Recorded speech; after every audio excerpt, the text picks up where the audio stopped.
খুলনার পাইকগাছায় সুন্দরবন ও শিবসা নদী ঘেঁষা ঐতিহাসিক সান্তা লঞ্চঘাট উপকূলীয় জীবনের এক অনন্য জলপথ। নিজস্ব প্রতিবেদক অজিত মণ্ডল। পাইকগাছা খুলনা জেলার পাইকগাছা উপজেলার 10 নং বড়ইখালী ইউনিয়নে অবস্থিত সান্তা লঞ্চঘাট 1। এটি কেবল একটি সাধারণ ঘাট নয়, বরং সুন্দরবনের কোল ঘেঁষে গড়ে ওঠা উপকূলীয় অঞ্চলের মানুষের জীবন ও জীবিকার এক অত্যন্ত গুরুত্বপূর্ণ প্রবেশদ্বার। সুবিশাল ও প্রমত্তা শিবসা নদীর তীরে অবস্থিত এই লঞ্চঘাটটি বছরের পর বছর ধরে এই অঞ্চলের নৌ যোগাযোগের অন্যতম প্রধান কেন্দ্র হিসেবে নিজের ঐতিহ্য ধরে রেখেছে। সান্তা লঞ্চঘাটটি প্রাকৃতিকভাবে অত্যন্ত মনোরম ও বৈচিত্র্যময় এক পরিবেশে অবস্থিত।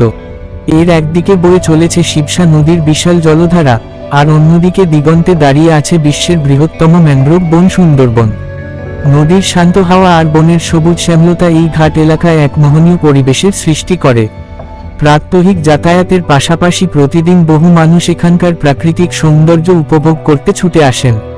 এই অঞ্চলের গ্রামীণ ও উপকূলীয় অর্থনীতি এবং যোগাযোগের ক্ষেত্রে সান্তা লঞ্চঘাটের ভূমিকা অপরিসীম।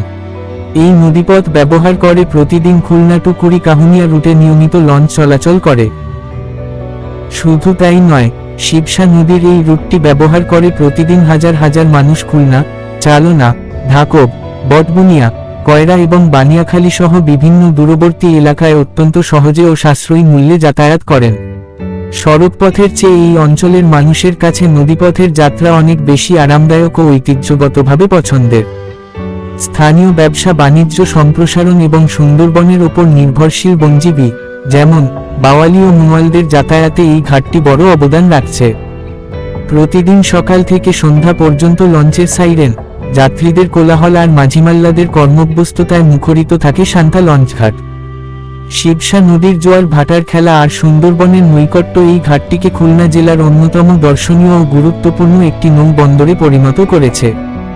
সরকারি টেকসই উদ্যোগ ও ঘাটটির আধুনিকায়ন করা সম্ভব হলে এটি দক্ষিণ পশ্চিমাঞ্চলের নৌ যোগাযোগে আরও বড় ভূমিকা রাখতে পারবে।